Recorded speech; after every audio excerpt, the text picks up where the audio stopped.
Shalom saudara sekalian, hari ini kita kembali merenungkan firman Tuhan dan firman Tuhan diambil dari 2 Samuel 19 ayat 1 sampai yang ke-8. Saudara, saya akan membaca hanya beberapa bagian saja dan saya tetap berharap saudara membaca semuanya. Lalu beritahukanlah kepada Yoab, ketahuilah raja menangis dan berkabung karena Absalom. Pada hari itulah kemenangan menjadi perkabungan bagi seluruh tentara. Sebab pada hari itu, tentara itu mendengar orang berkata, raja bersusah hati karena anaknya. Oleh sebab itu bangunlah, pergilah keluar dan berbicaralah menenangkan hati orang-orangmu. Sebab aku bersumpah demi Tuhan, apabila engkau tidak keluar, maka seorang pun tidak akan ada yang tinggal bersama-sama dengan engkau pada malam ini. Dan hal ini berarti celaka bagimu melebihi segala celaka yang telah kau alami sejak kecilmu sampai sekarang.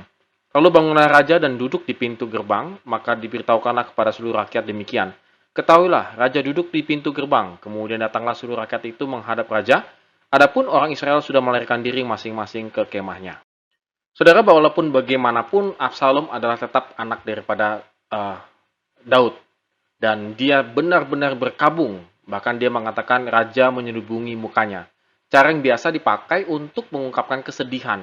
Kepala yang terbungkus melambangkan kesedihan yang membuat seseorang tertutup dari dunia luar. Wah, jadi benar-benar berkabungnya sangat luar biasa begitu ya, pakai sampai biasanya pakai tudung saja, tapi ini sampai ke muka-mukanya pun diselubungi begitu. Mungkin ini melambangkan kesedihan sampai ingin mati yang dirasakan Daud atas kematian putranya Absalom. Ungkapan lisannya menunjukkan kepada orang-orang bahwa raja berharap dirinya mati sehingga bisa bersama-sama dengan Absalom. Tentunya kita paham ini adalah duka yang paling dalam.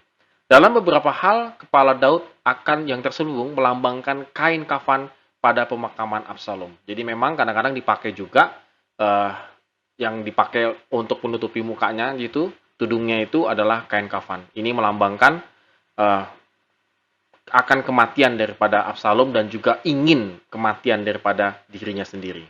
Tetapi agak berbeda dengan Yoab. Yoab mengatakan, engkau mempermalukan semua hambamu. Jadi disiplin militer yang dikeras dari Yoab telah menghilangkan dirinya memahami duka cita seorang ayah atas kematian putranya. Jadi Yoab ini pandangannya beda lagi point of view-nya, yaitu yang penting ini militernya bagaimana nih.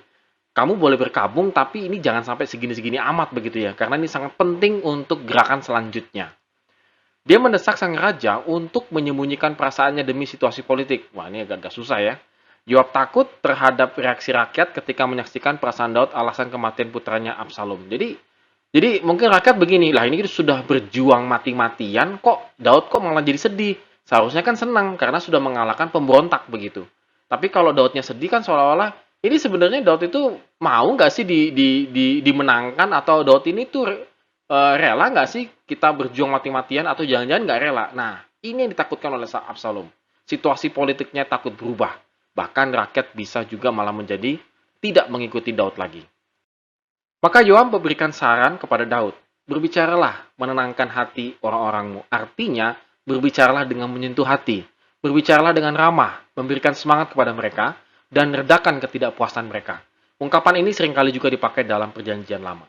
Saudara, ini artinya adalah bahwa Daud jangan sampai benar-benar memfokuskannya hanya kepada dirinya sendiri, kematian Absalom anaknya.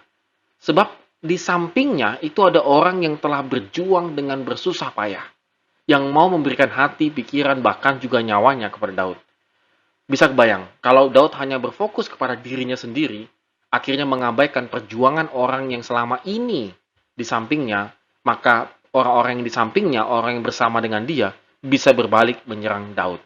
Saudara, ini juga perlu kita renungkan pada hari ini, bahwa tentunya kita berkabung boleh, tetapi bukan sampai berlarut-larut, maka itu bisa menimbulkan hal-hal negatif. Terkadang mungkin kita tidak berkabung secara langsung ya, artinya kita ditinggal orang tua, orang yang kita kasih meninggalkan kita. Tetapi kadang-kadang kita juga berkabung untuk hal-hal yang kecil gitu ya, kegagalan, ataupun kita salah perhitungan sampai kita menyesalnya minta ampun dan lain sebagainya. Akhirnya kita fokus kepada diri kita seperti Daud, hanya fokus kepada dirinya sendiri. Dia tidak menghargai ada orang di sekeliling dia yang telah berjuang bersama-sama dengan dia. Saudara, mari kita renungkan hal ini, saudara. Kadang-kadang kita sangat kurang sekali untuk menghargai orang-orang yang telah berada di samping kita, yang berjuang bersama-sama dengan kita. Kita lebih senang fokus kepada diri kita sendiri. Oleh karena itu, saudara sekalian, kendalikan emosi kita, maka kita bisa mengendalikan situasi yang sedang kita hadapi. Ini sangat penting, karena kita kalau bisa mengendalikan emosi kita, maka kita bisa melihat situasi kita, bahwa kita tidak sendirian, bahwa ada orang yang mendukung kita, bahwa keadaan di sekitar kita itu menjadi faktor penentu kita untuk bisa bangkit kembali. Jika kita diselubungi seluruh muka kita dengan kedukaan, penyesalan, kemalangan, dan lain sebagainya, hal-hal yang pesimistik, maka kita akan sulit untuk melihat hal-hal yang optimis.